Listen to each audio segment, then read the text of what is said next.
family, it is my privilege and pleasure to welcome you to our 119th commencement exercises.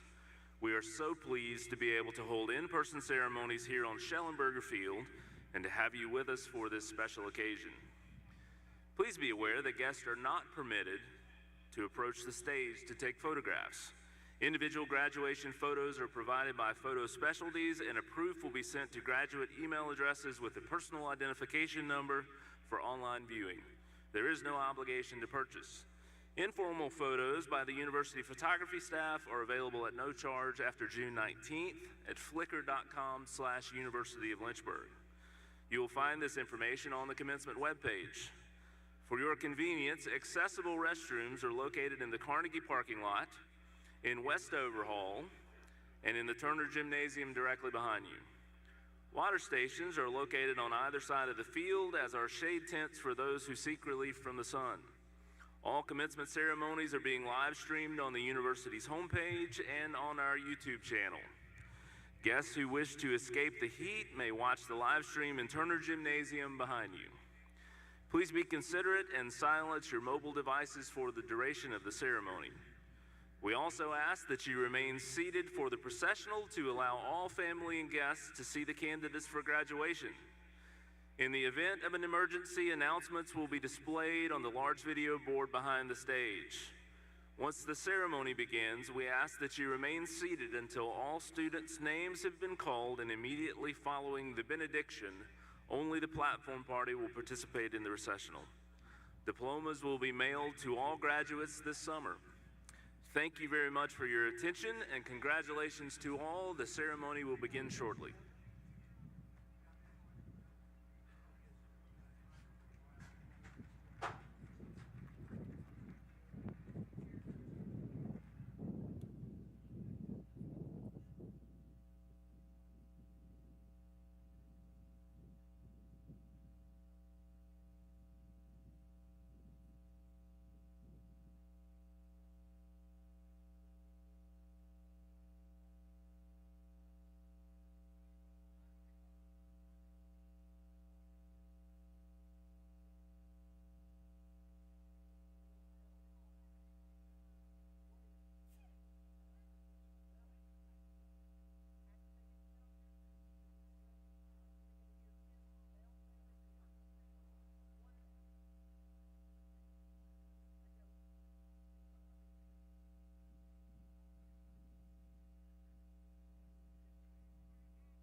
Please join me in the spirit of prayer as we center ourselves for this sacred moment.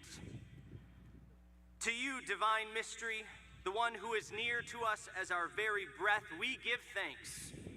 For these students who have endured so much during their years on campus, for their resiliency and patience, strength and passion, and their hopes and dreams, we give thanks. For the diverse community and unexpected friendships discovered on this campus, for a hive that became a home, and for a dell that became a sanctuary, we give thanks. For the learning that took place across this campus, for struggles that brought strength, for failures that brought hope, and for the accomplishments that seemed impossible to achieve, we give thanks. And for our faculty, our staff, administrators, family members, and friends, those who supported these students, those who went before us and led by example, those who gave of themselves so all might succeed, we give thanks. And for all of us here this day, may we live into the truth that we all have inherent worth and value, and may we be overwhelmed by your vast and endless love. May it be so. Amen and amen. You may be seated.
Good morning. and welcome to the 119th Undergraduate Commencement Ceremony of the University of Lynchburg. I am Bob Lemon. I'm chair of the Board of Trustees, and I'm privileged to be among the first to congratulate you. Your graduation is a tremendous milestone, whether you're entering the real world or going on to pursue another degree. Your diploma today is valuable, and it's vital. And it will serve you well, not only in your career, but also for the rest of your life. So I bring you congratulations. On behalf of the university's Board of Trustees, several of whom are seated here in the front row with me. Now, it's certainly an understatement and almost cliche to say your time here at the university has been unique.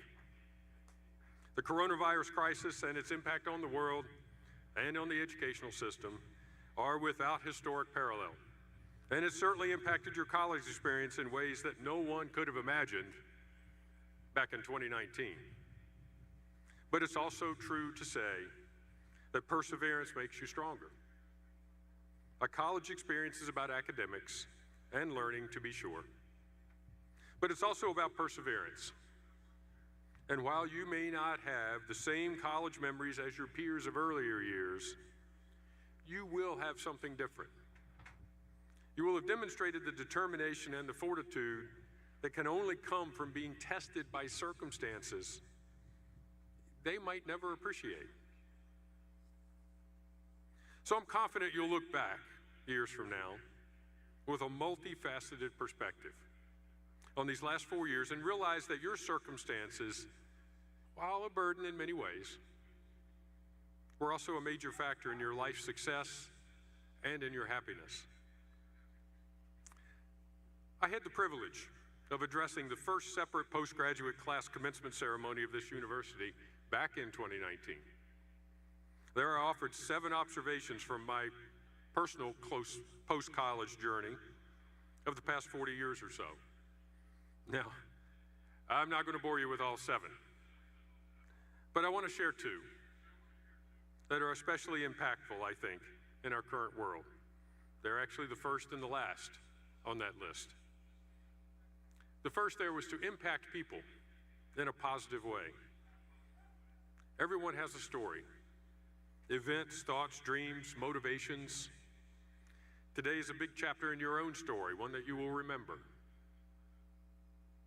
But know that your interactions with others throughout your life's journey will make you part of their story. The mark you leave can be positive or it can be negative. But know that you will leave a mark. So make it a positive one. Second, be serious. But don't take yourself too seriously. Know that despite that diploma you'll soon have in your hands, you often still won't know the answer. And many times you still won't even know the question. There's an old saying, an old adage actually, that I've held on to for most of my life. There's nothing wrong with having nothing to say unless you insist on saying it. So listen more than you talk, encourage honest dialogue, learn from others, value and respect their opinions and their journey. And know that by doing so, you'll be putting this well-earned diploma you're receiving today to its best use. You'll be impacting lives in a positive way. So, this is your graduation day. It's exciting, it's exhilarating even. It's a rare combination of celebration mixed with the relief that the pressures of this chapter of your life are behind you. So you've earned that diploma, and ain't nobody gonna take it away. So breathe in and enjoy your day. Pause and appreciate the achievement. Celebrate with family and friends and classmates. Cherish today for what it is, one that you will remember for the rest of your life. Thank you for allowing me a few moments. And again, congratulations from the Board of Trustees.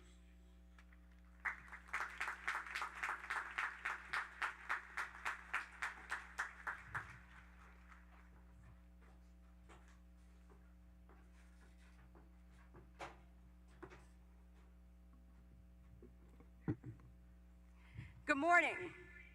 I am Kelly Rainey, and as the president of the Lynchburg Alumni Association and a proud graduate of the class of 1999, I am honored to officially welcome you, the class of 2022, to the ranks of Lynchburg alumni.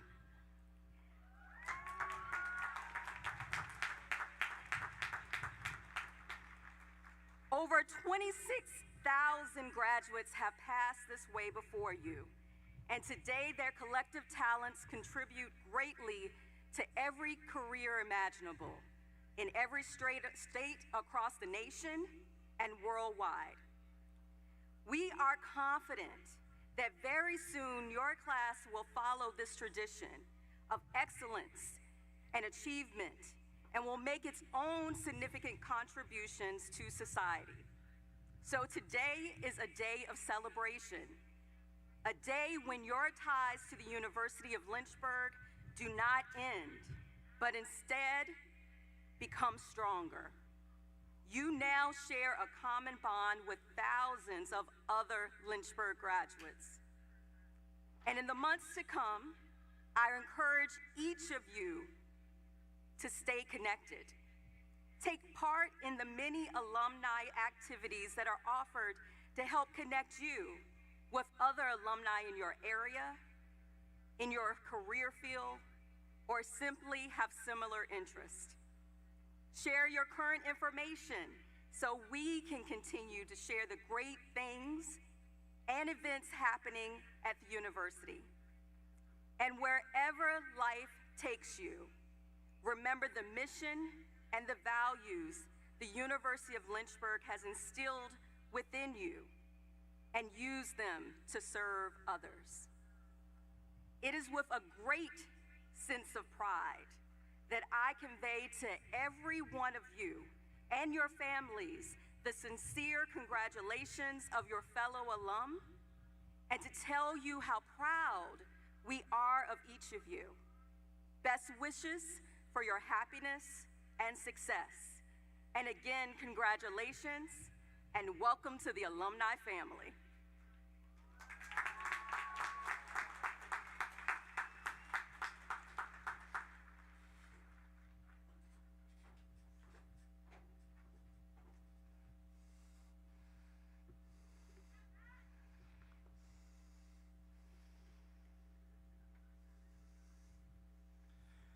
Good morning, class of 2022.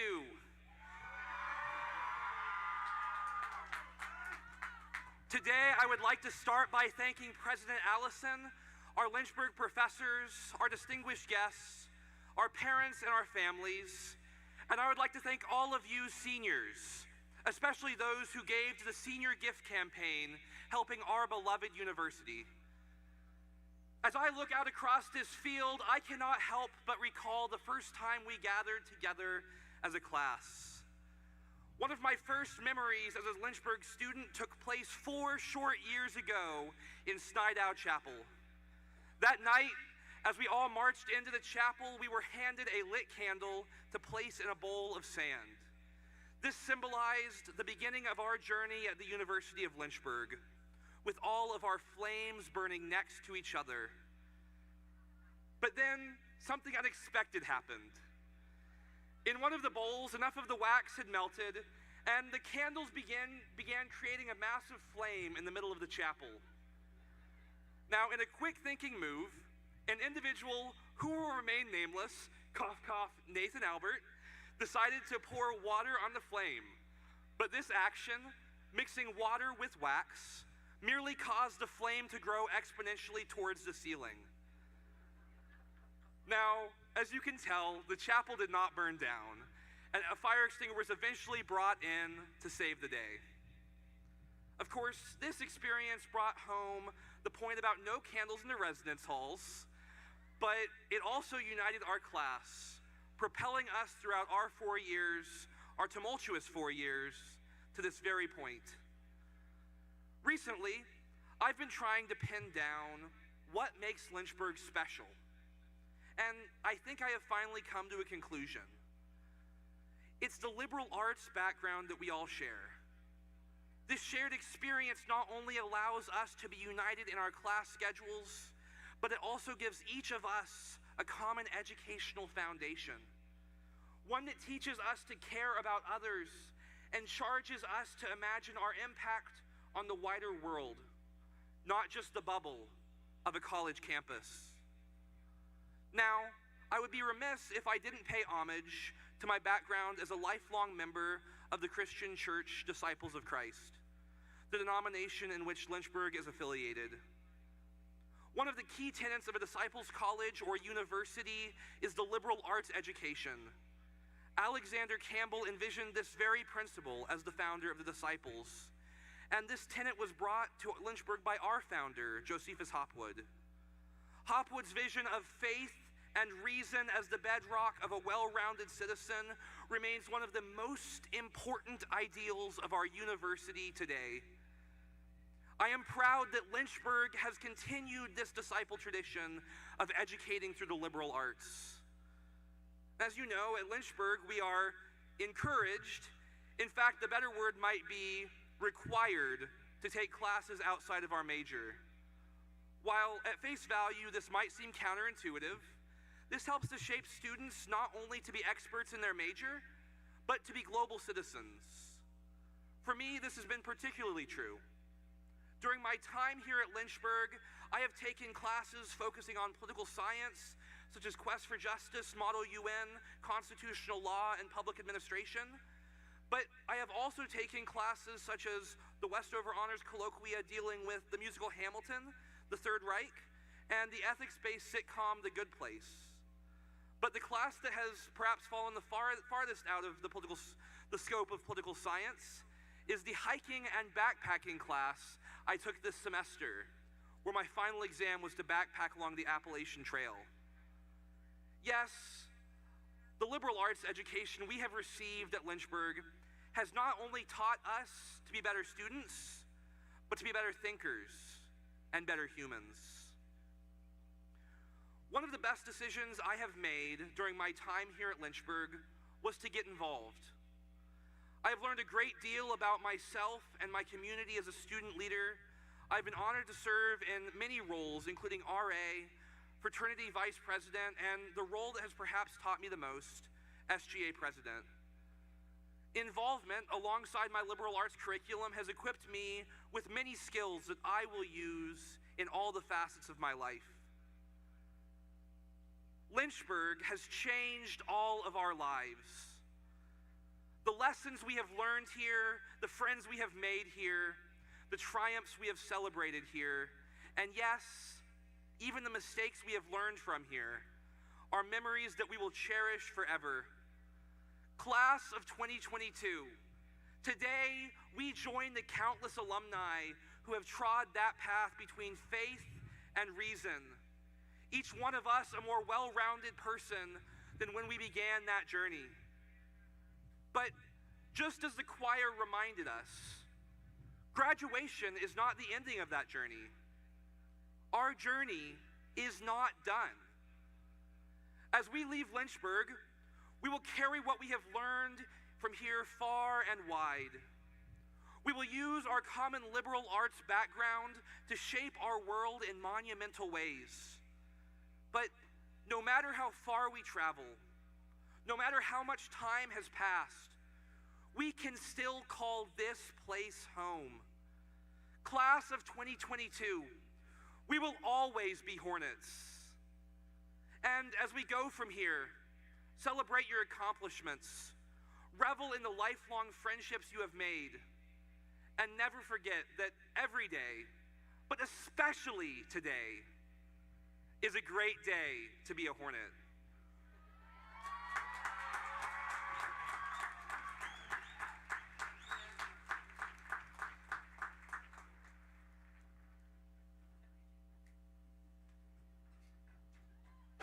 Thank you, Matt. Welcome, trustees, faculty, staff, parents, friends, and especially the graduating class of 2022.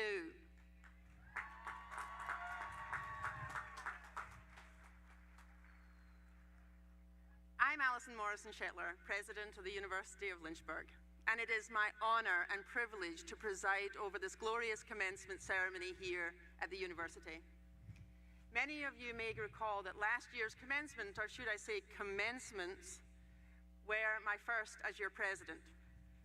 In 2021, COVID-19 forced us to adjust to our new normal and hold not one, but 5 separate ceremonies in just 2 days. I'm thrilled that we continue our path to true normalcy with an undergraduate ceremony, absent from social distancing, masking, limits on our guests, and of course, for those who wish to wear a mask, I encourage you to do so. These past 2 years have been trying for all of us. Students and faculty worked together as courses were delivered remotely, sometimes hybrid, but mostly in person. In person is what Lynchburg Experience is all about, and I know much prefer a smiling face without the veil of a mask. Your grit in coming together and responding to a worldwide pandemic represents the ultimate final exam. I'm so pleased to announce here to family and friends that you have passed with flying colors. Give yourselves a round of applause.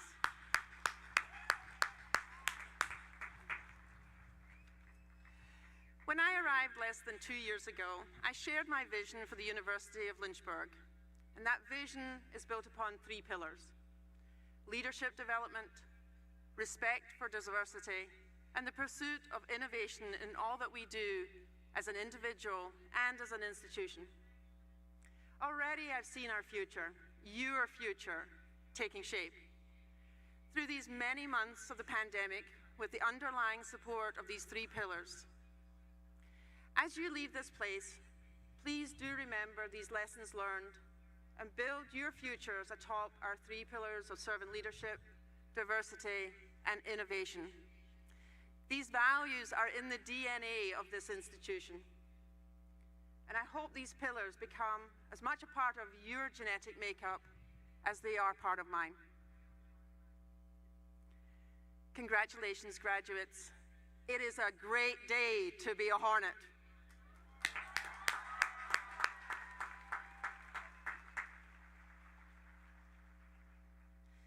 It is now my privilege to introduce the 2022 commencement speaker, Dr. Julius Zigler. Dr. Zigler, more than anyone I've ever met, epitomizes our 3 pillars and the core values of our beloved university, the University of Lynchburg. Dr. Julius Zigler graduated from Lynchburg College in 1962 and returned to teach physics in 1967 after earning his PhD at the University of Virginia.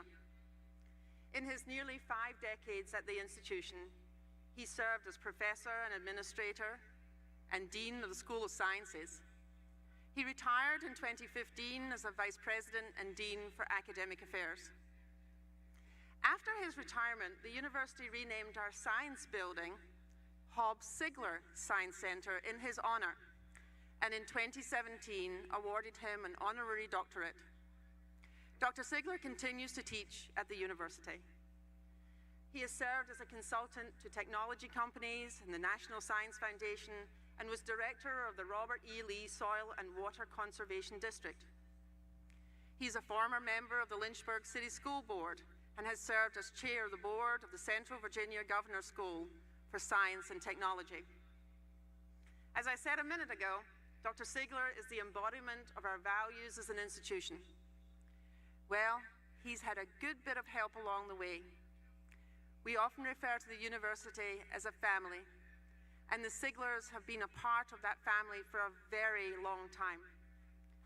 Julius and his wife Jenn, a member of the class of 1965, met and began their lives here together at Lynchburg. 10 days after Jenn graduated from Lynchburg in June 1965, she and Julius were married. Julius soon returned to the college where he joined the faculty. Jenn didn't work outside the home until their 3 children had graduated from high school, but was heavily involved in what Julius describes as the social fabric of the college. Later on, Jan worked in alumni relations and advancement for many years. In retirement, both Julius and Jan are still regular visits to campus for lectures, performances, and alumni gatherings. I am pleased to recognize my friend Jenn Ziegler, who is here with us today and on the balcony there on Westover.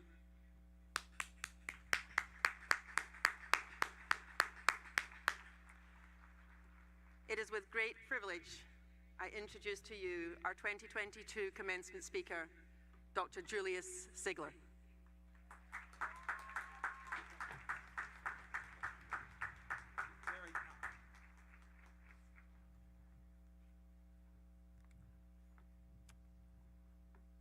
Good morning. Thank you, Allison, for those very kind and generous remarks. As an aside, the ones about my wife are certainly true. These days I look at family photos and I don't think of myself as the old guy I see with his arms around my wife, nor do I think of myself when I hear such lovely words of introduction. Once again, congratulations to the class of 2022. Congratulations and welcome to the parents, families, and friends who are proud of your accomplishments. Today, we all celebrate your hard work, your perseverance, your commitment, and your many successes, academic, on the playing fields, on the stage, wherever you participated. It's a time for reflection as well as celebration. So I appreciate the opportunity to take a few, well, perhaps a bit more than a few minutes to share with you. 60 years ago, I sat in folding chairs about 100 yards from where you now sit. The 21st century seemed an impossible distance in the future, and here we are, each decade unfolding its own brave new world. As I've thought about these remarks over the past few weeks, I realize that I have been a part of this community for more than half of its 119-year existence. I find that incredible. I hope you understand that when I talk about the University of Lynchburg, and inseparably Lynchburg College, I speak with enormous pride and a strong bias. I love this place and its people. I grew up in rural Florida in the 1940s as the oldest of 8 children. My father drove trucks and worked in construction. My mother was a consummate homemaker who taught me to read and to love literature. To say that I grew up in a family of limited means is an understatement. I began working for pay when I was 11 and worked in a soft-serve ice cream store for 20 to 40 hours per week during high school. While I dreamed of being the first in my family to attend college, as are many of you,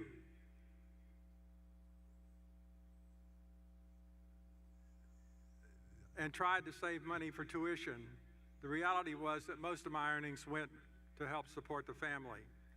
I was not able to save much, and my family could not afford to help me.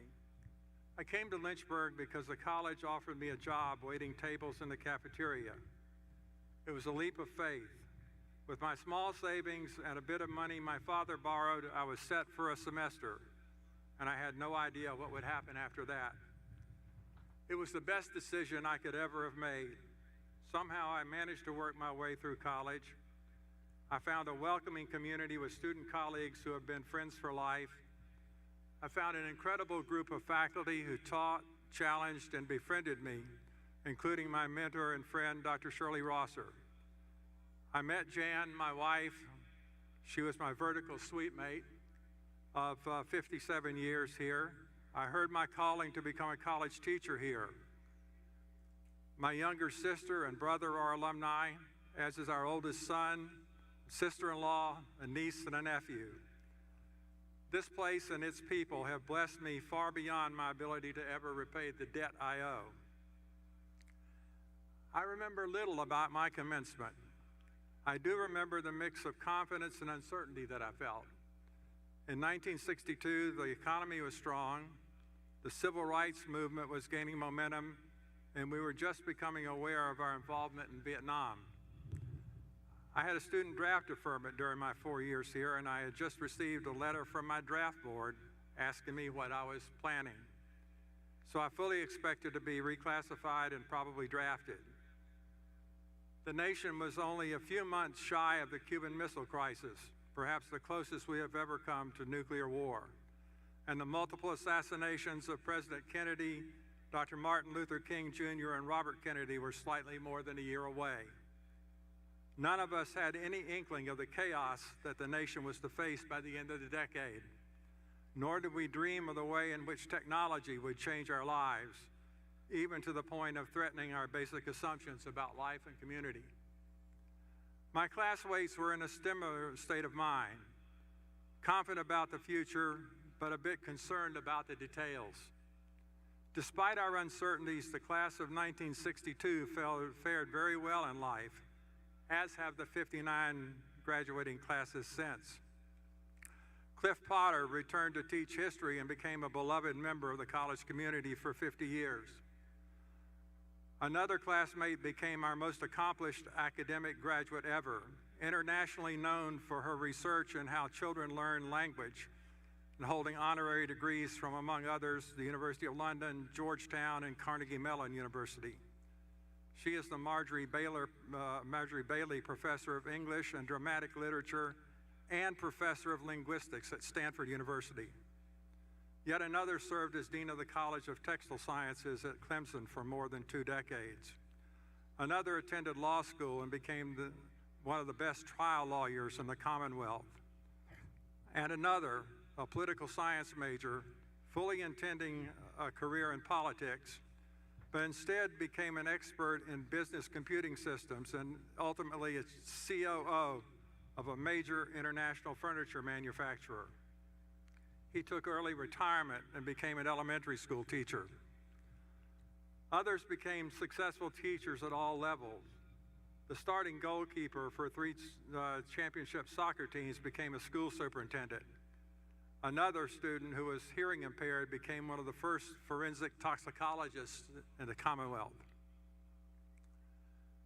My first trip to Lynchburg was a 27-hour bus ride from Orlando. I arrived on campus about 1:30 in the morning and found no one awake. The door to my room in Westover Hall was locked, so I found an unlocked door and an empty bed and collapsed. I awakened the next morning when someone came into the room. I looked up into a face of a fellow who looked like someone I might have imagined as the proprietor of a New York deli. He looked at me and said, "Why did you come here?" Before I could gather myself, he asked if I had any Playboy magazines, then turned around and disappeared before I could say anything. He later became one of my closest friends, returning to teach philosophy at Lynchburg College until his retirement. But his question has resonated with me over the years since. Think about it for a moment. Why did you come here? I came because I wanted a liberal arts education, and Lynchburg College gave me a chance. I suspect that the idea of a liberal arts education was not the primary driving force in your decision to come. Maybe it was the beauty of the campus or the feeling of community. Maybe it was the opportunity to participate in intercollegiate athletics at a high level, or perhaps it was the opportunity to participate in theater or music. Maybe it was to prepare for a specific profession, such as nursing or medicine or business. It might have been a friend or sibling. Whatever drove your decision, you did come to a liberal arts institution, and ultimately that liberal education will be a defining part of your life. Although many of my classmates had careers they never envisioned and that might not even have existed when we were undergraduates, they were successful because they learned how to learn. That is one of the most important aspects of liberal education. You carry the same skill as did we, and so you will be able to change to meet the demands of whatever career you seek. You will need to change because the nature of work is changing as rapidly as the changes in technologies. I had been working for a few years when I found myself trying to help another alum to analyze an electronic device that he had invented to allow the original Atari game console to measure blood pressure, heart rate, and alpha brain waves. I was no electrical engineer, but local engineers thought he didn't know what he was talking about. Finally, I agreed to go to the library to see what I could learn. It turned out not to be terribly difficult, so I wrote a simple computer program to do the analysis. And before I knew it, I was consulting for Atari. I had some limited knowledge of the by then obsolete field of vacuum tube electronics, and suddenly found myself consulting for a state-of-the-art chip-based computer games manufacturer. Talk about the imposter syndrome. That's just one example of my own need to learn and relearn over the years. Learning to learn is one important dimension of a liberal education. But some believe that the liberal arts are to be found in a specified curriculum, such as the courses that you completed to meet general education requirements. There is some truth to that. I love physics, but I also love history and other ways of knowing the world. One of the attractors for teaching in a college was the opportunity to have close associations with colleagues and students whose academic lives did not revolve around physics. Those associations, which are forced on you as an undergraduate to some extent, do form an important dimension of liberal arts education. My ability to teach physics has been enhanced by my continuing contact with history, religious studies, philosophy, literature, the arts, and even other languages during my teaching career.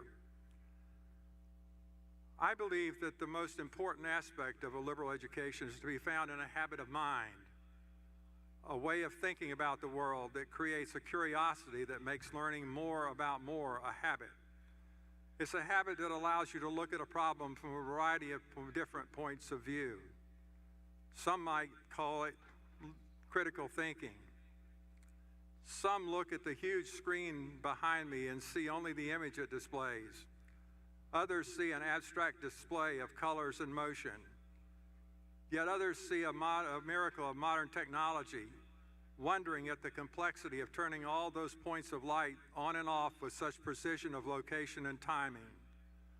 Others might be thinking about the money to be made by selling such technology, or perhaps the possibility of having one in their homes. How do you find the ability to see things through multiple sets of lenses? The answer is simple. You read broadly. The most liberally and well-educated people I know are always reading, not just to learn more about their fields of expertise, but to learn more about the world. My classmate, who became the COO of an international furniture manufacturer, had written into his contract that he would have 2 afternoons a week of undisturbed office time to read. That's how important reading was to him and his company. Another dimension of the liberal arts is the ability to live in a community. Living in a strong community teaches you the value of community support, and it also teaches you how to view the world through different sets of lenses.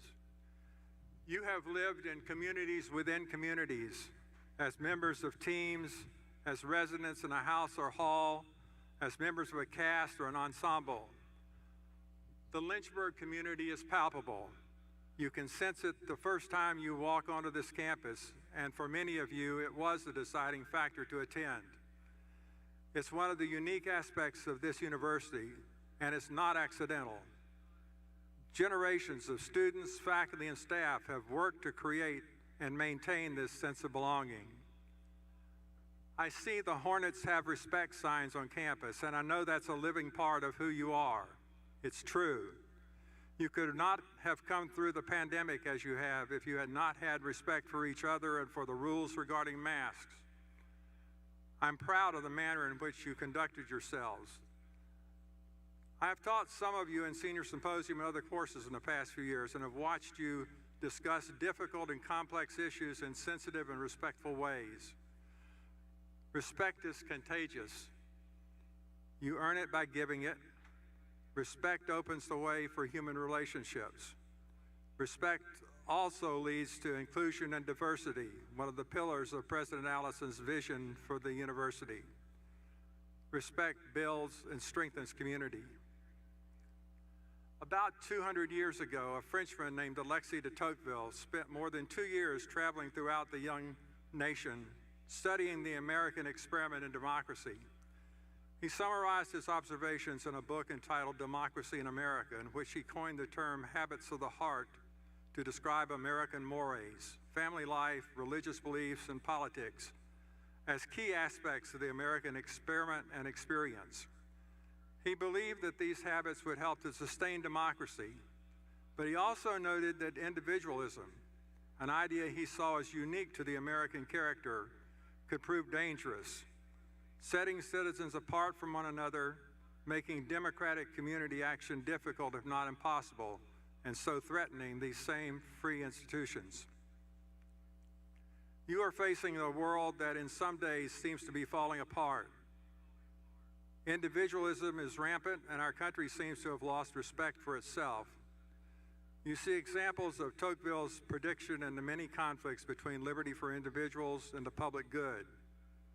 You see loss of respect and the lazy rhetoric that tags people with pejorative labels that in no way describe who they are and what they believe. You see it in the false debate between science and other ways of knowing. You see it in the political use of wedge issues to divide us from one another. We face so many critical problems that arguing over phantom issues seems to be fiddling while Rome burns. The divisiveness hinders our ability to address the problems we face as a nation and world. Climate change is real, and we see its effect daily, and it may already be too late to act. Racism is also real, and anti-Semitism is on the rise. We must be able to tell the truth about our nation's past while maintaining our focus on its essential greatness and the promise of its future. As I have watched you over the past few years, I am confident that you and your generation will lead the way. But do not underestimate the challenge. You will have to use both the character and all the skills you have to join the discussion, to be able to disagree with ideas and to respect the holders of those ideas. But you can concentrate on right versus wrong rather than right versus left. You can begin to build community wherever you are. Don't restrict your circle of friends only to those who agree with you. Maintain and extend your friendship to folks with whom you share other common interests, such as sports or music or raising a family, and look beyond your differences. One of the utilitarian justifications for freedom of speech is that in listening to contrary ideas, you just might be persuaded that those ideas are worth hearing.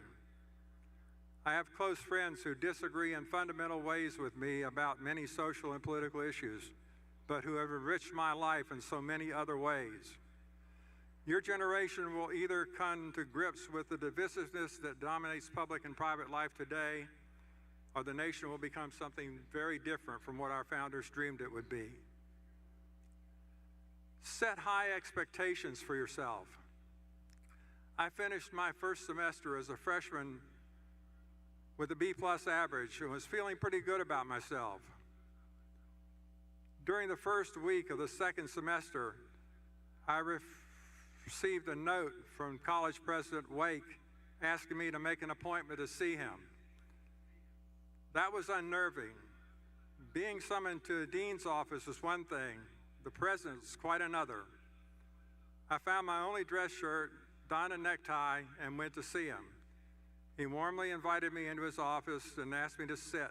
He inquired about my family and asked me how I thought the first semester had gone. I replied that I thought I had done pretty well. I had decent grades, was working 40 hours or more a week in the dining hall, and was on the swimming team. When I finished, he looked at me and said very kindly, "I think you can do better." That shook me, and the first semester was the only semester of college that I was not on the dean's list.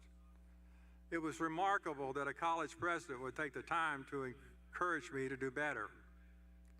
Expectations do make a difference, whether you hold them for yourself, for friends, colleagues, or your family. And just so you don't get the wrong impression, I was on the swim team only because of peer pressure from team members who assumed that anyone from Florida could swim. I could swim well enough not to drown, but had never even seen a swim meet. While I would not have traded my 4 years as part of that very small community for anything, we were probably the most hapless athletic team ever fielded by this institution. I think we managed to win one meet during my time. The sports page of the Crittograph once earned the community to, quote, pray for our swim team, unquote. I am very proud of the current generation of Hornet swimmers. You have been fortunate to have studied with an extraordinary faculty who care deeply about teaching and learning in a liberal arts environment. They chose to be here because they love, even live to teach. You know they hold high expectations for your performance, sometimes explicitly, but always implicitly. Whether it's a senior thesis supervised by Dr. Gannicott, Dr. Fryer, or Dr. DeClaire, or a senior project for Dr. McCabe, or a research project for Dr. Bradney or Dr. Bowman, or a senior symposium paper for Professor Amos, you've been forced to get it right. While their insistence on perfection may sometimes seem irritating, you should and will thank them for it. Most of you have seen at least 4 springs here, and only those whose sense of life is dormant are not touched by the beauty of spring and the other seasons at the University of Lynchburg. Return often to this campus, to walk its hills, to sit in the red chairs, to remember old friends, and to gain strength from those associations. Connectedness to the university community does not end with graduation. College friendships with classmates as well as faculty and staff become, for many alumni, some of the most significant habits of the heart. Keep in touch with your classmates and the faculty and staff who touched your lives. As Kelly said, participate in alumni activities. Meeting alumni from different times and learning to know them and their versions of the university will enrich your life. Lynchburg alumni are a remarkable group, bound by a common love for this place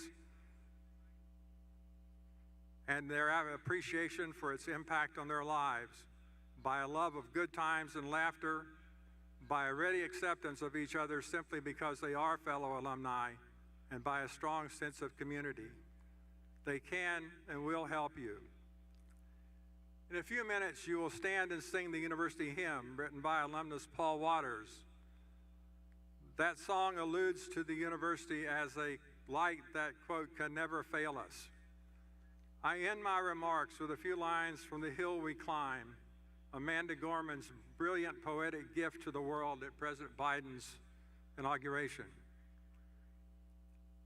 When day comes, we step out of the shade aflame and unafraid. The new dawn blooms as we free it, for there is always light. If only we're brave enough to see it, if only we're brave enough to be it. Be the light.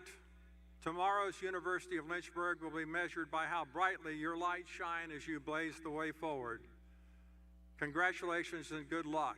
It is the best of days to be a Hornet.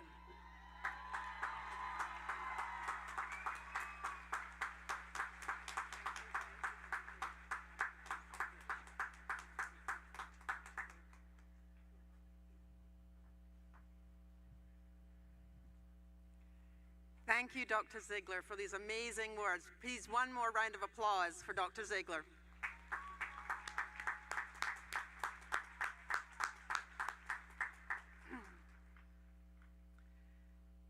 On this day of celebration, I ask that we take a moment to remember Sean Williams. Sean was a member of the class of 2022, an English major, and a brother of Phi Kappa Tau fraternity. Sadly, Sean passed away in May, almost 1 year ago. He has been missed by his friends, classmates, brothers, and faculty this year. Sean left a legacy, his footprint, right here on our campus that will never, ever be forgotten. On the recommendation of the Provost and the University President, the University of Lynchburg confers upon Sean Calbert Williams the posthumous degree of Bachelor of Arts in English. This degree is in honor of his academic contributions to the University of Lynchburg and is given on this day, May 19, 2022, in the state of Virginia.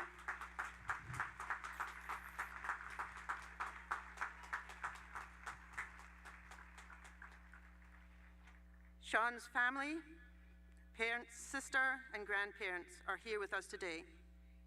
Professor, Chair of English, Dr. Megan McGuire, is accepting his degree on behalf of his family.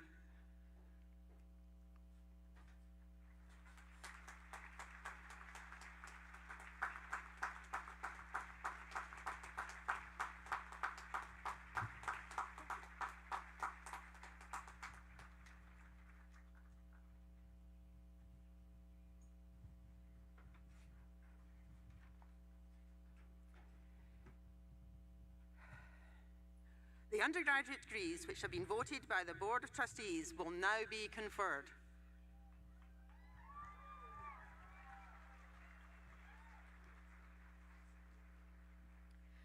Will all candidates for the degrees of Bachelor of Arts and Bachelor of Science please rise?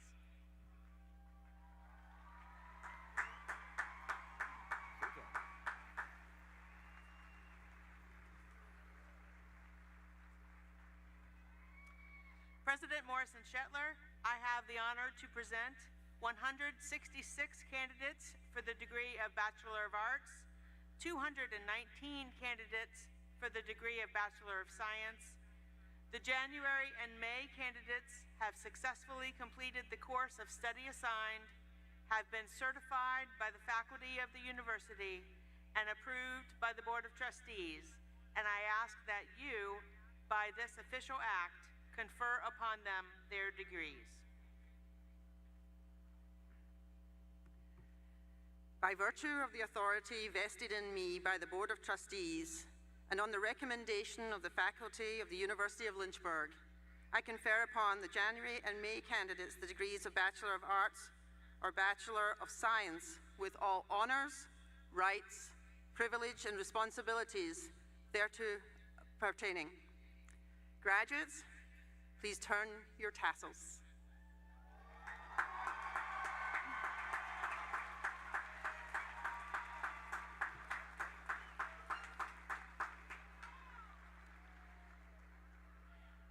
I also present 22 candidates for the degree of Bachelor of Arts and 18 candidates for the degree of Bachelor of Science who expect to qualify for their degrees by the end of the summer session. Subject to completion of their requirements, diplomas will be issued in August. They will come forward to be recognized along with the degree recipients. Will all candidates please be seated?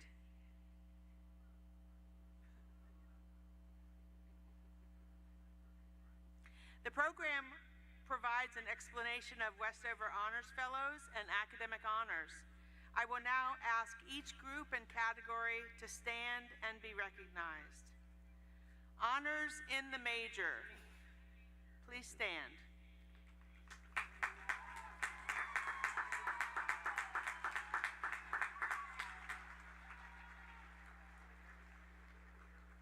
Honors, high honors, highest honors, please rise.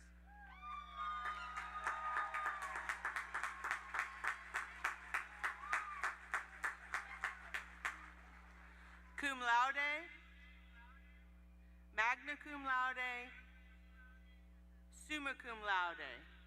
Please rise.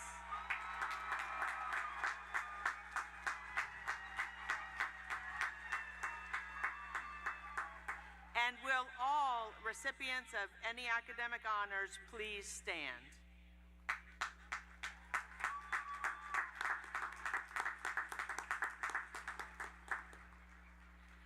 Now, will the first row of candidates candidates please stand and come forward to the platform?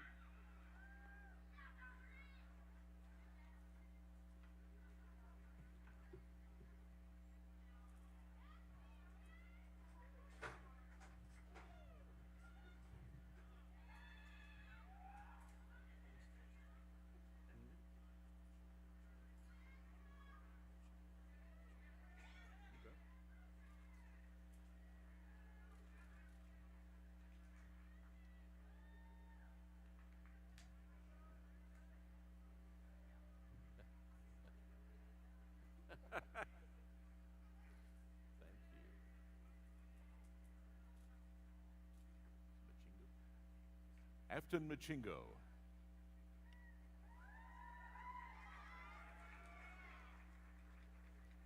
Hannah Orendorf.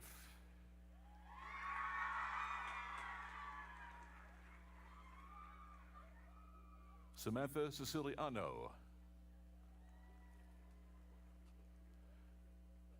Mallory Yole.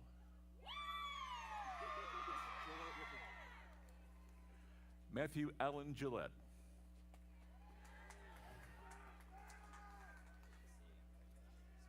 Roxanne Marie Murray. Megan Lynn Fowler. Carmen Diane Murray. Tyler D. Sprouse. Thank you. Treasurer Ann Godfrey Ortel. Ryan Mitchell Caperton.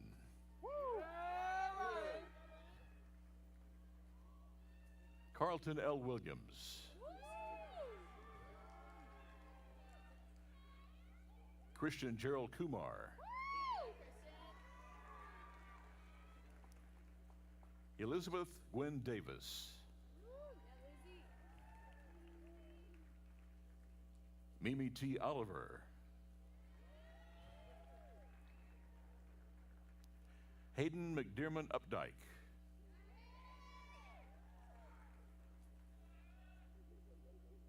Carly Renee Vaughn.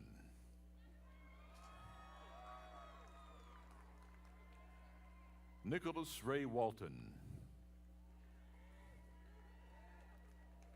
Brendan Thomas McWalters. Jessica Eileen Novotny. Jalen Smith.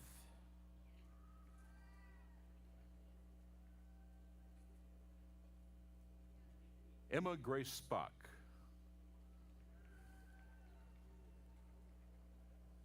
Madison Claire Ivico.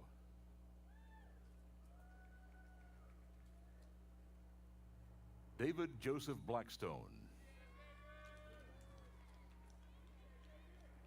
Samuel Gregory Gunter. William Thomas Fowler. Brennan C. Straits.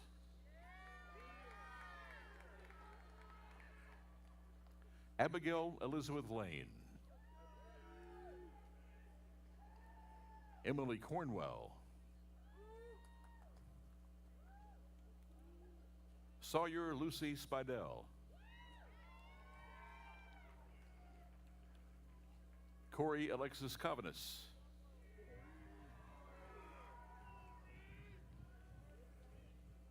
Jordan Michaela Arrington. Olivia Jane Herman. Kendrick Bruce Hurdle.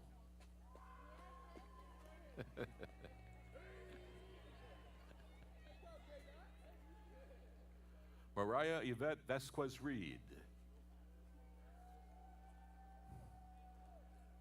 Andrew Scott Thomas.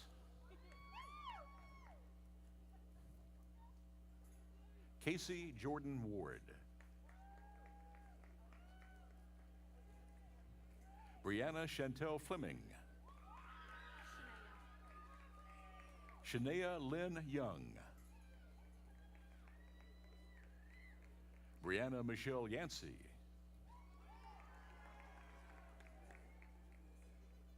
Hannah Mackenzie Paulding.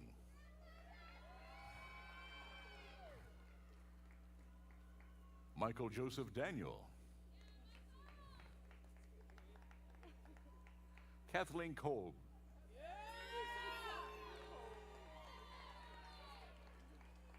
Emily Ann Elliott.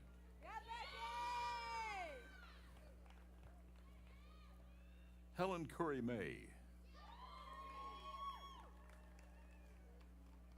Ann Patterson Tynes. Flynn Elizabeth Christian. Alexis Catherine Radican.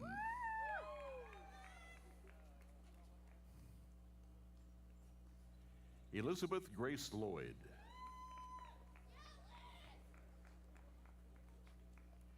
Caroline M. Camden. Samantha Nicole Raymer. Bailey Leanne Perkins. Jalem M. Cade. Griffin W. Phillips. Harrison Taylor Hodgard. Joseph Michael Daly.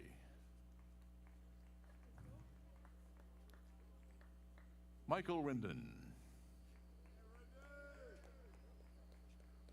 Robert Swam. Maura Burke-Klusky. Kelsey Lauren Seary.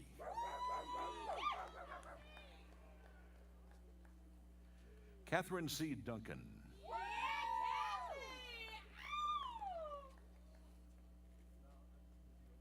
Laura N. Mason. Sierra Marie Dietrich. Megan A. Loff. James Connor Pickett. Brooke Lynn Fulcher. Chelsea Paige Campbell.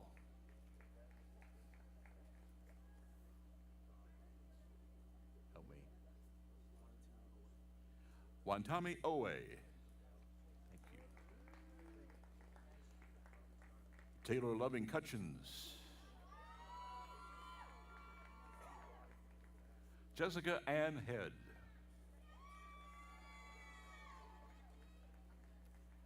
Madison Presley Scarce.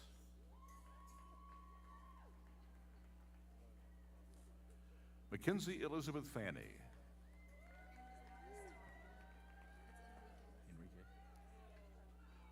Angelina Renee Enrique.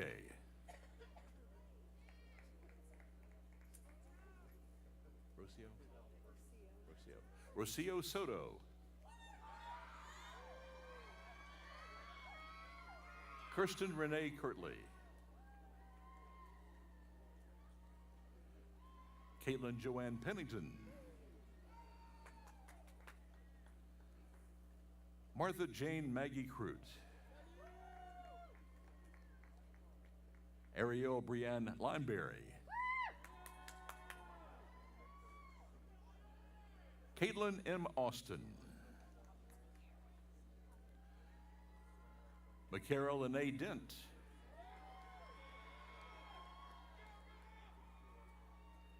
Rachel Ann Cantrell.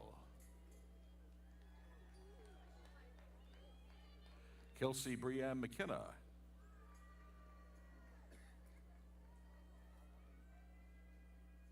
Morgan Catherine Lane.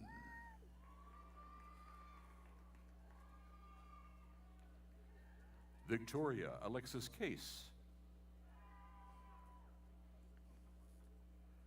Brantley Allen Harrington.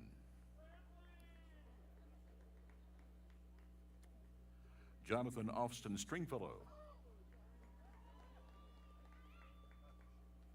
Trevor Cole Saunders.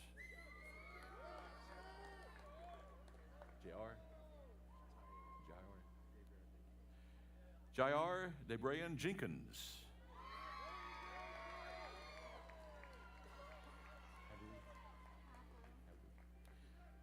Taylor Stella Havlu.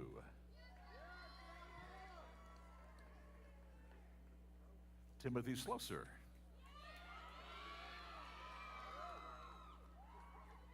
Daniel Edward Fluke.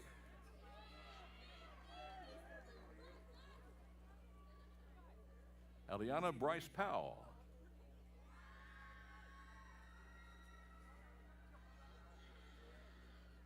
Tyler Scott Litchford.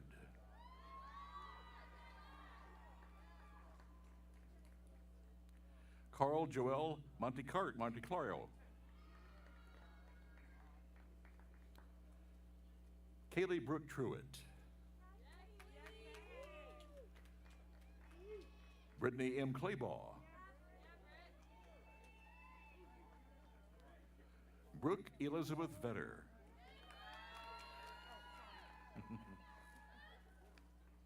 Emma Christine Drake. Meredith A. Vetter.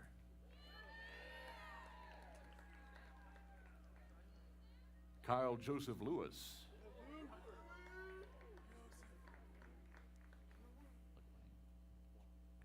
Nelson Francis Laquan. Ryan Aiden Kinney. Marshall Xavier Rodegast. Jonathan Rogers. Jobco. Francis William Jobco. Jack H. Spears. Liam M. Zopler.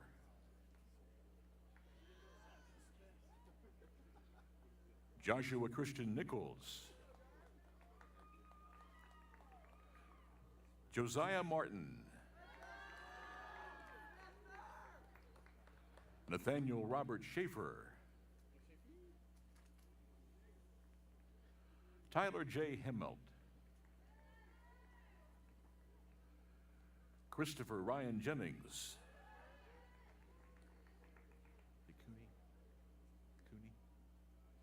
Cooney. Tyler Clifford Cooney. Jacob Reardon Rose. Molly Mahela Hubble. Chloe Elizabeth Reingruber.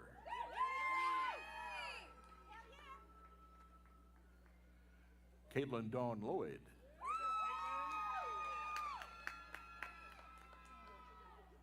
Taylor Jensen Meadows. Joshua Edward Tilton. Brendan Dennis Hickey. Juliana Grace Kaplan. Skylar Wright. Brandon Shamar Franklin.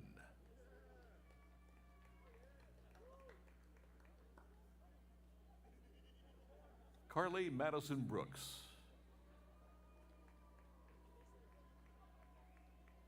Julia Nicole Bogue.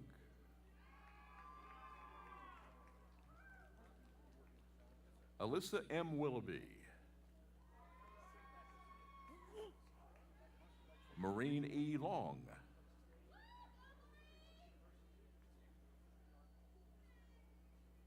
Carrie Ann Gallagher.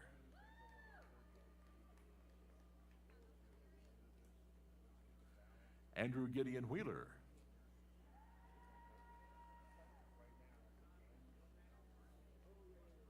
Kristen Victoria Reliva. Amaya Sade Patterson.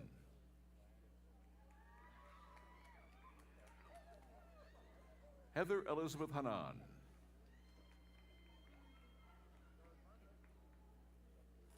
Ashby Danielle Burnett.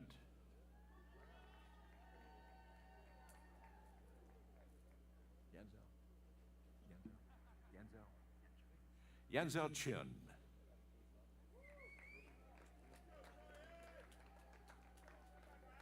James Cardenas.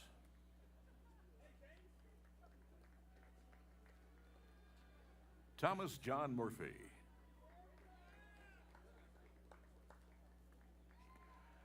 Matthew Joseph Foley.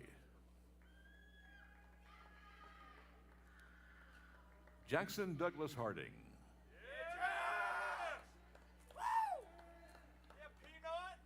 Brandon Pond.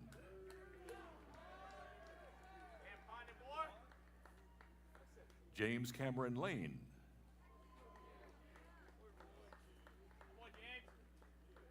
Thomas Wiley Preston. Patrick John Larkin.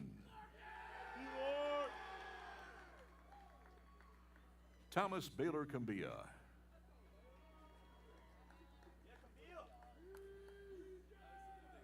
Peter J. Alvinus.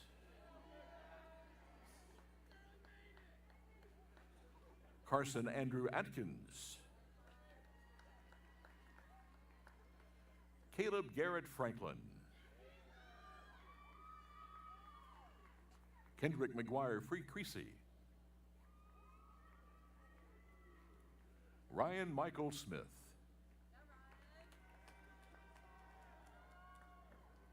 Holland Allen Fielder.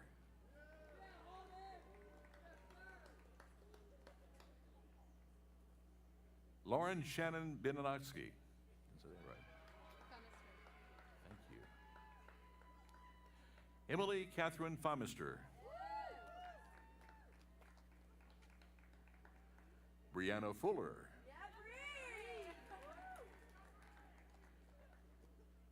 Jillian Guerra.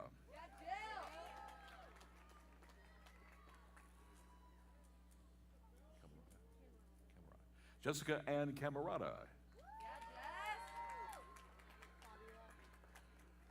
Alexis Fabiola.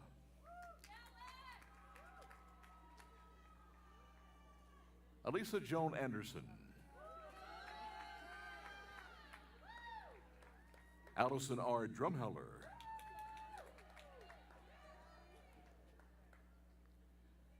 Megan Noel Simpson.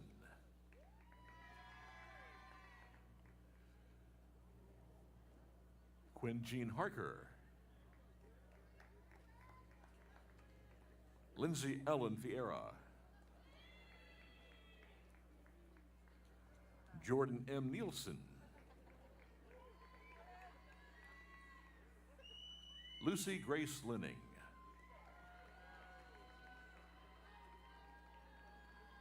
Bailey Ann Nichols. Nelly Gasvad Sanchez Pena.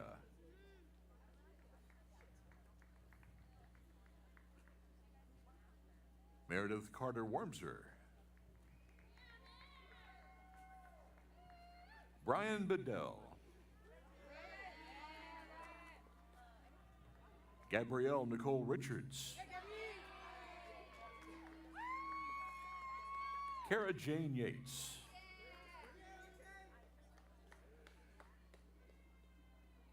Emily R. Burdick.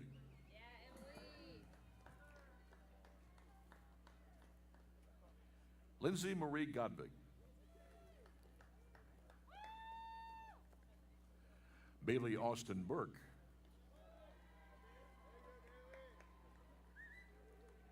Brenna K. Johnson.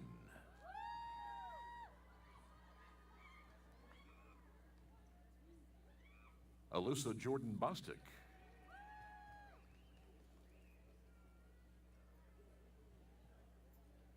Victoria Lee Riley.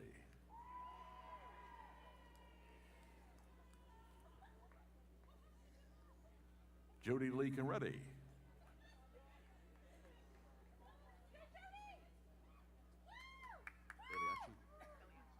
Hannah Belliacci.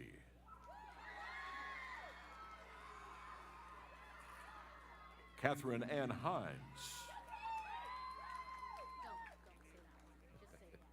Grace Curl.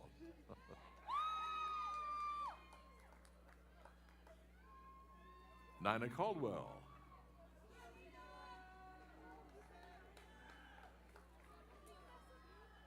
Jade Phillips.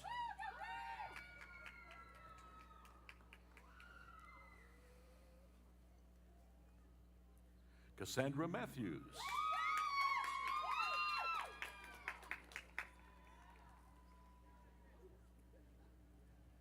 Rachel Garnett.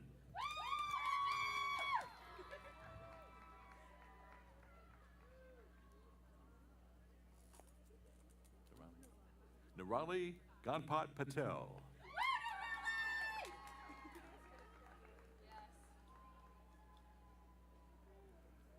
Rebecca D. Parks.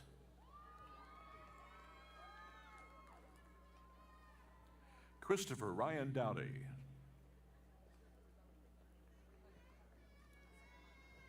Dara L. Gregory.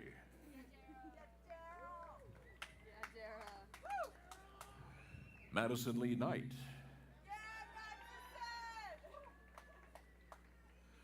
Micah McKenzie Slakem. Olivia Grace Asane.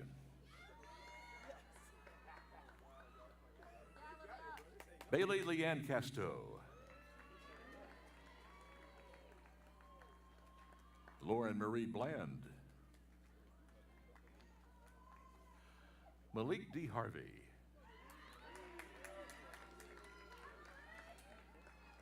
Jeremiah Leon Allen. Oh yeah, Jeremiah!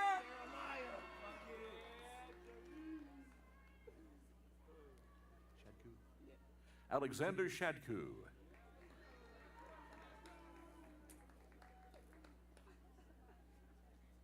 Zashawn Amri Brown Flowers.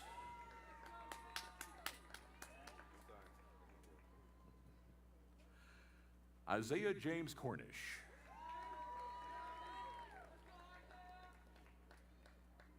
Robert Joseph Neverez.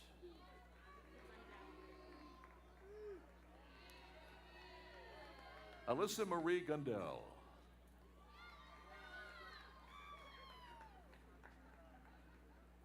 Andrew A. Galladay.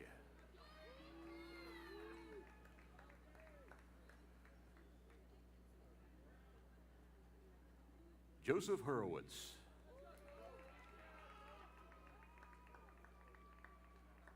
Madeline Claire Stewart.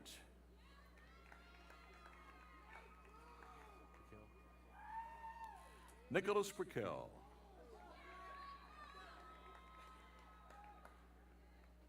Adam Logan West. Keegan Hunt Persley.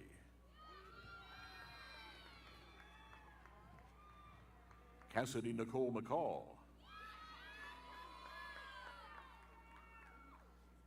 Brandon Conway Godden.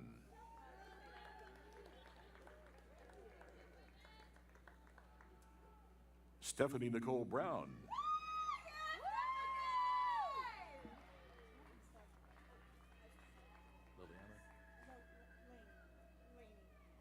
Lainey Lynn Burden. Has it been there, Annie?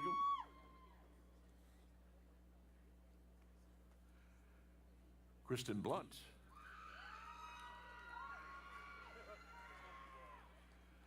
William Alexander Yeager.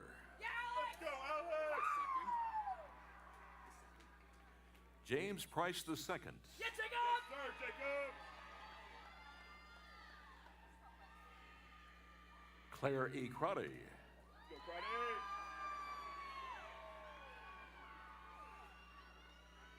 Nathaniel James Patrick Pierce.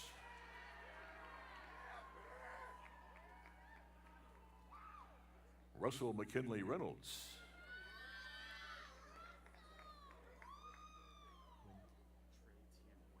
Trey T. Wynn.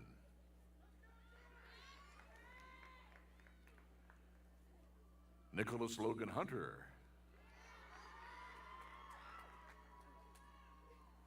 Sean Novak.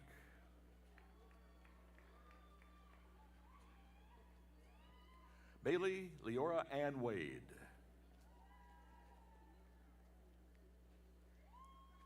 Deshae Alante Taylor.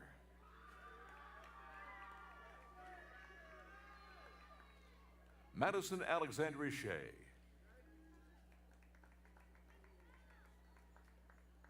Anna C. Pindell.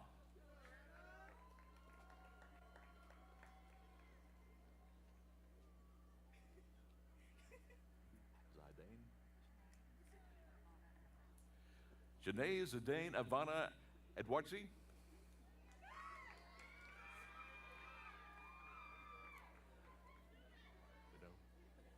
Madison T. Bonneau. Simone Monique Hill.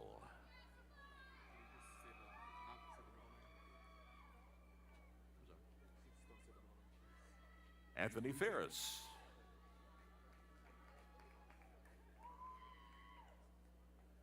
Avery M. Combs.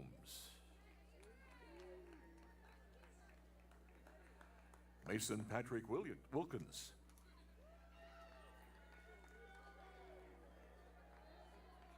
Jose Verts.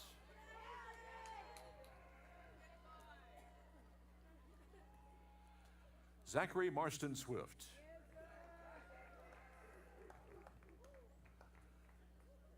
Bryce Allen Curtis.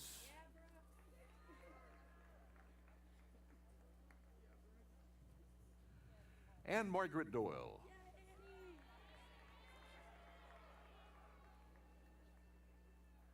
Emily Nicole Santana.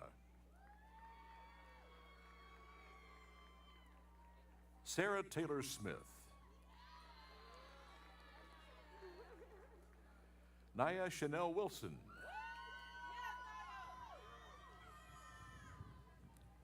Hannah Noel Williams. Adriana Deshay Jordan.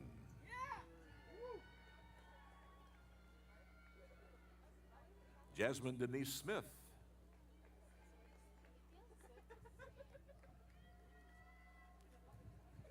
Jared Eldon Boone.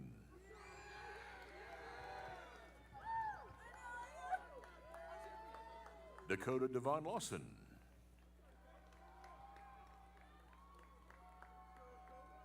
Kelly M. Williams.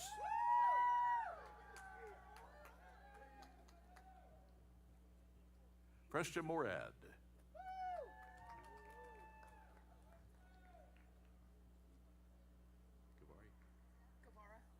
Amanda Guevara.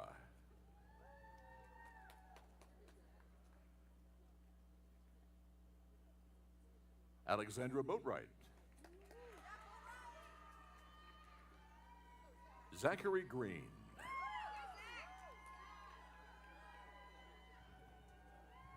Bethany Sloan Maliga.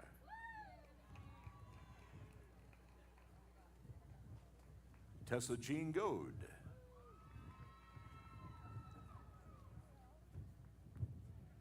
Elizabeth Stoika.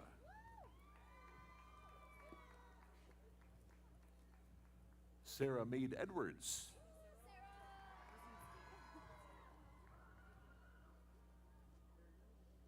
Sheila Brene Rosinski.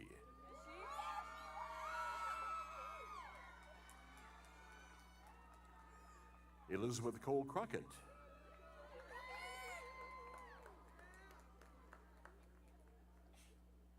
Chloe Grace Myers.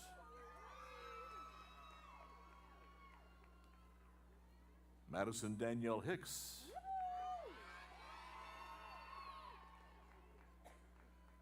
Georgia Elizabeth Brown.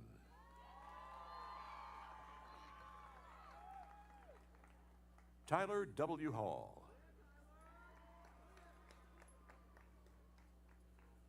Allison Grace Horton. Sloan Elizabeth Kelly.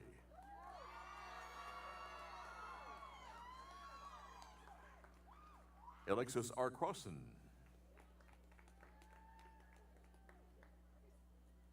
Alexis Ann Helms.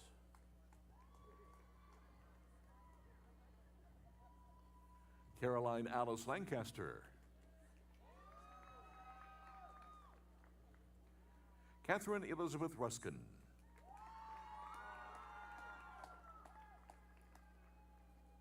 Christina Beth Talley.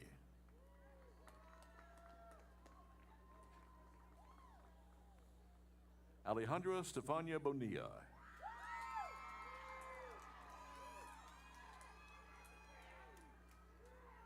Tara M. Funk.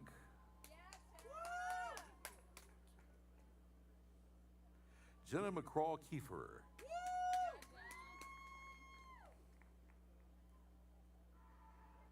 Haley L. Bain. Is it Sharif or Sheriff? Andrew Jeb Stewart, Sheriff.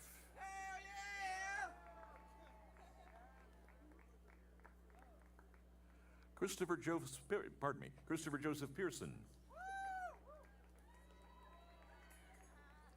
Harley Hunter Williams. Paige Elizabeth Bauer.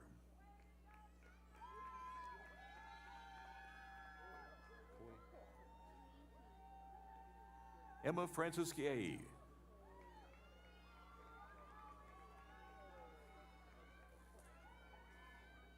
Shadiah Z. Cooper. Brittany Nicole Hayden.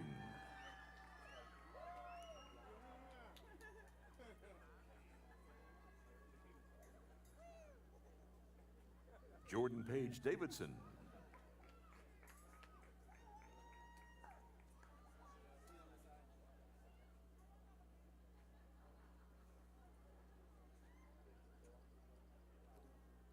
Darius Leander Dews.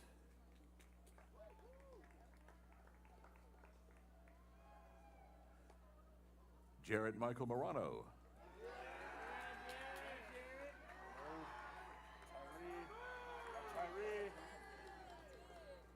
Delius Tyree Kennedy.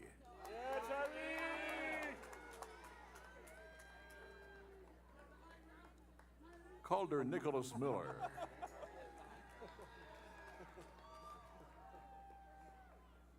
Grant T. Davis.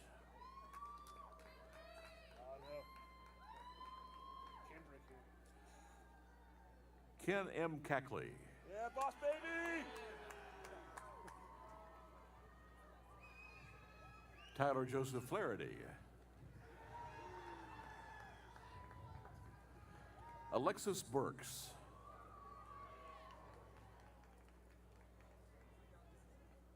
Olivia Rose Smith.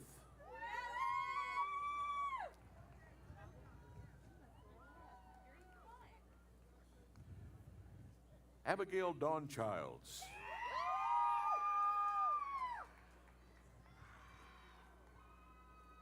Caroline G. Waters.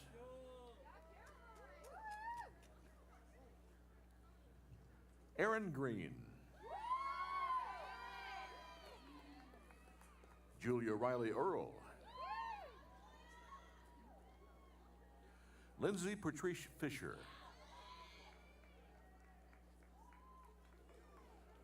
Skylar Rose Gum.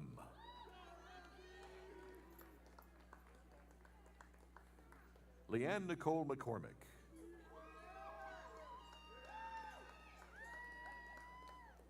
Skylar Lee Winfield.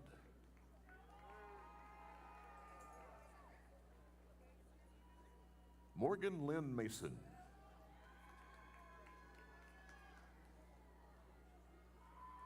Olivia Hope Thompson.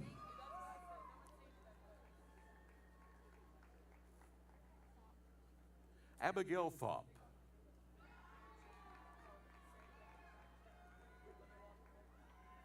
Taylor Herzog.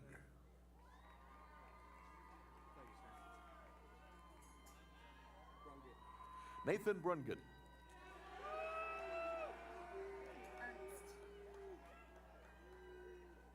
Bridget McDaniel Ernst.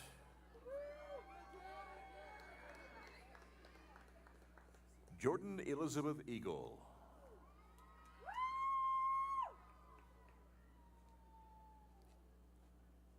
Kayla Marie Eagle.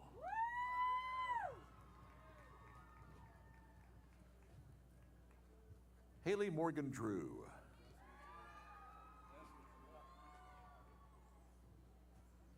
Josie C. Walton.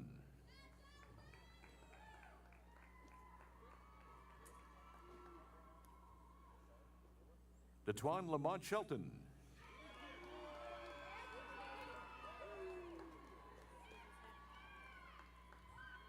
Katura Andrea Forbes.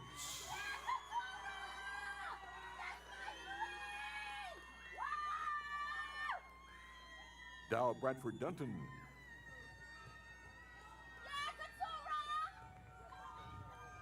Zoe Page Scales.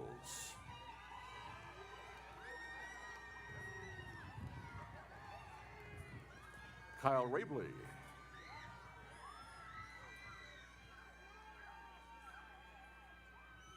Gabrielle Roberts.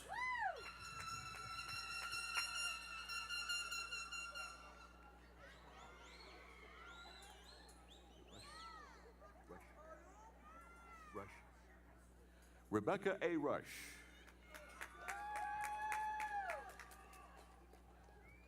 Morgan Ray Giles.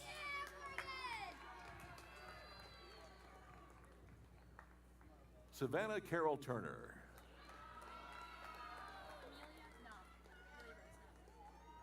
Amelia Knopp.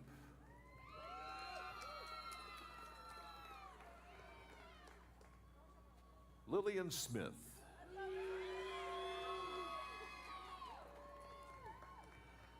Noah Wade Baumgartner.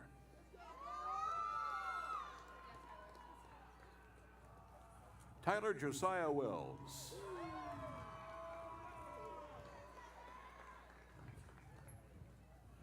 Lauren Noel Pascalio.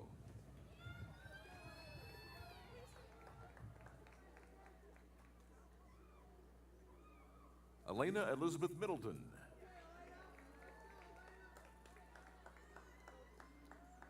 Hannah Joy Smith.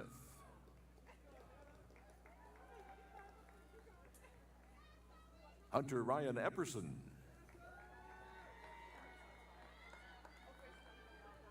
Grace Olivia Ball.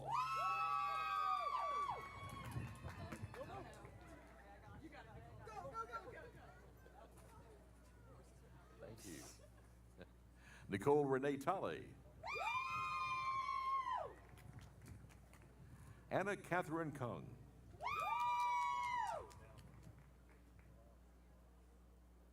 Megan Leigh Leggett.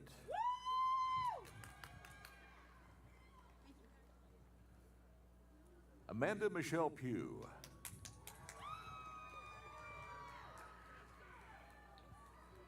Jenna Elizabeth Wilkinson.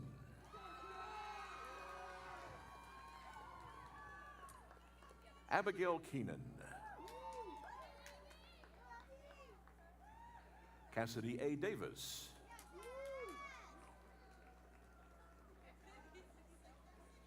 Ian Michael Groh. Madison Elizabeth Powell. Emily M. Woods.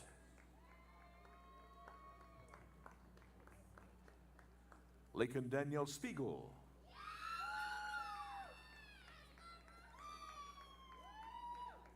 Sailor Christian Harden.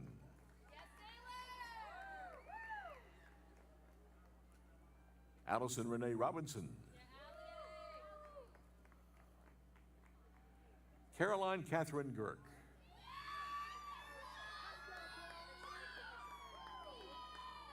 Madison S. Thomas.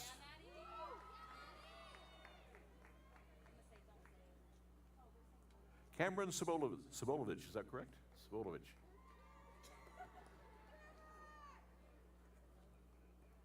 Chelsea Marie Edwards.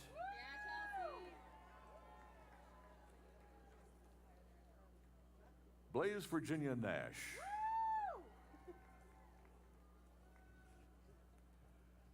Sydney Rose Franklin.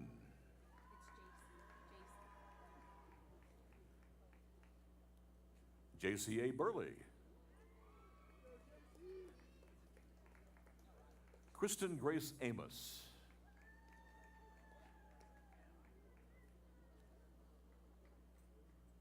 Sarah Yasmin Hassan.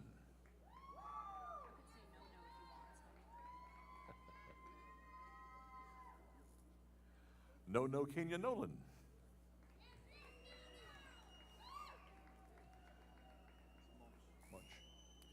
Jason Robert Munch.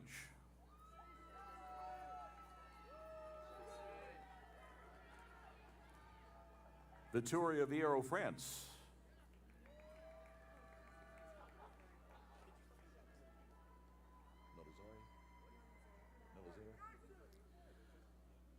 Fadiana Nolazer.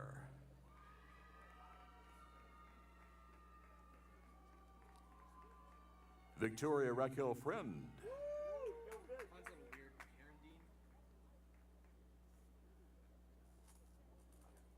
Trevor Herendine. Yes, Trevor! Let's go!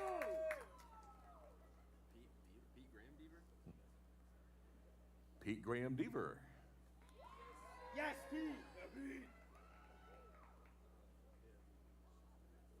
George Theodore Diamond. Daniel Frederick Marshall. Timothy Scott McFadden.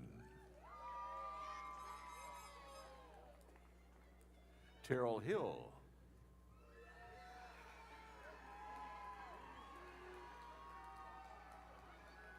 Evan M. Holland.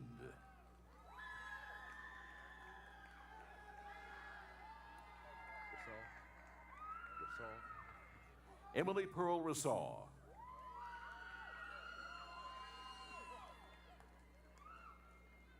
Cameron Odell.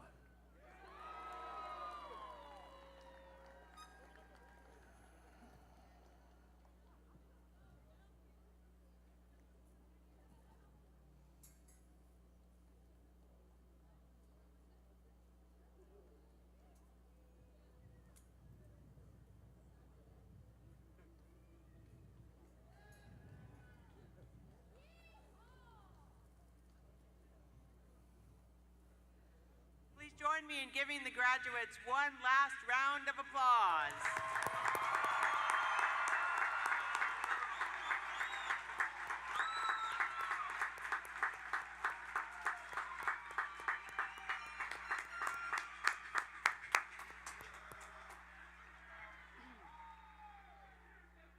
Okay, that was not loud enough. One more round of applause for all our graduates.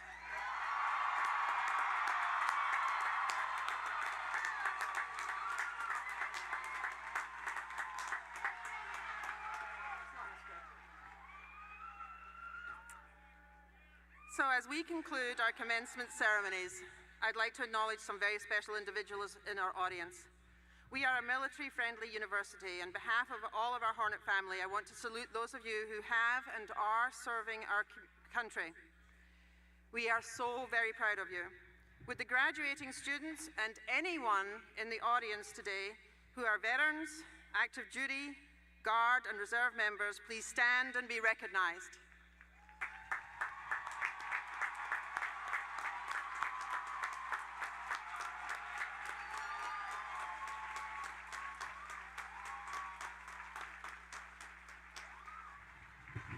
Thank you. You may be seated. Let me recognize some other special guests that are here to celebrate with our graduates today, in person and online. Please stand if you're able as I call on you. I'd like to celebrate the families of our graduates, so would the spouses, partners, children of our graduates please stand? Would the parents and guardians of our graduates please stand? Would the grandparents and other family members please stand? Would friends of the graduates please stand? And would the faculty, staff, and community members who are here with us today please stand? This is your time to say thanks. Go for it.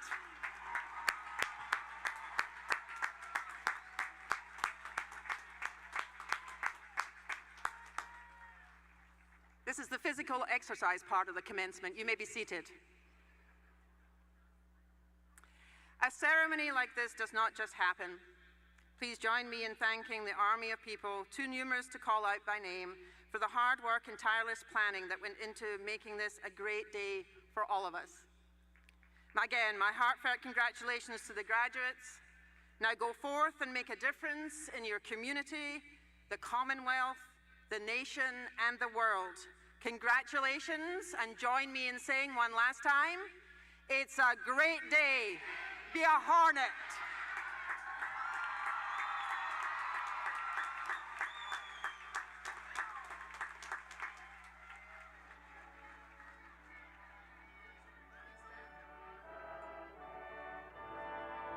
Please stand.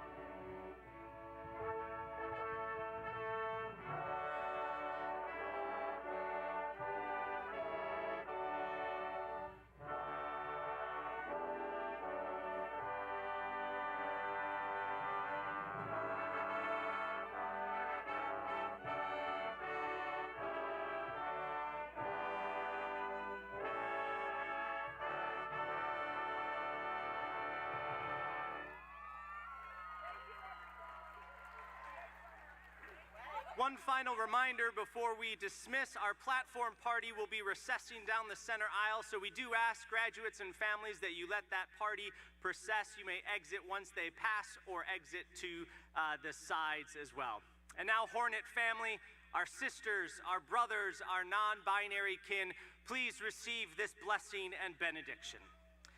And now may the ever-present God, the one who awakens us to love and reality, may this God empower you to seek the common good of all people, pursue a life of justice and inclusivity, and commit to a life of courage and compassion. May this God be with you as you discover the divine all around you, beside you as you see the sacred in everything and everyone, and within you, reminding you that the light within you is explosive. And may this God, the one who carried you to this sacred moment in time, give you the strength to believe with every fiber in your being that no matter what you do or don't do, no matter what you have or don't have, no matter what others say or don't say about you, that you are deeply loved, that you are a masterpiece, that you are a one-of-a-kind creation, that you are a beloved hornet, destined to do good in this world. May it be so of all of us. Amen and amen, and congratulations.